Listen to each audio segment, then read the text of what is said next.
విజయనగరం జిల్లా పార్వతీపురం నియోజకవర్గ జనసేన అభ్యర్థిగా గొంగాడ గౌరీశంకర్రావు స్థానిక ఆర్డీఓ కార్యాలయంలో నామినేషన్ దాఖలు చేశారు.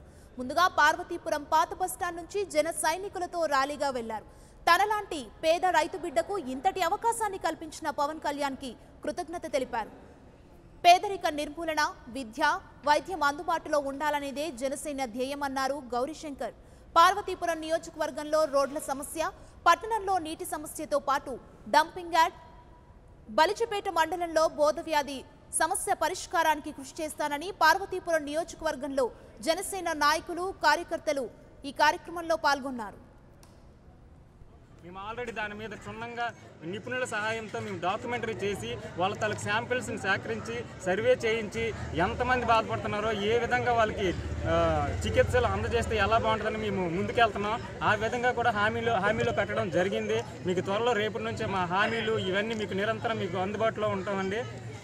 దోపిడీకి గురవుతున్న పేద ప్రజల యొక్క సుఖ జీవితం కోసం మేము పోరాడతామండి. దోపిడీకి గురవుతున్న ప్రజలు, వాళ్ళకి వచ్చిన పథకాలు రావట్లేదు. నెక్స్ట్ బల్క్ డంపింగ్ యార్డ్ ఒకటి సమస్య ఉంది. రహదారులు తిన్నగా లేవు. ఈ రహదారి మార్గాలకు కూడా ప్రతి విలేజ్లకు కూడా కనీస సదుపాయాలు లేవు. వీధి దీపాలు సరిగ్గా లేవు.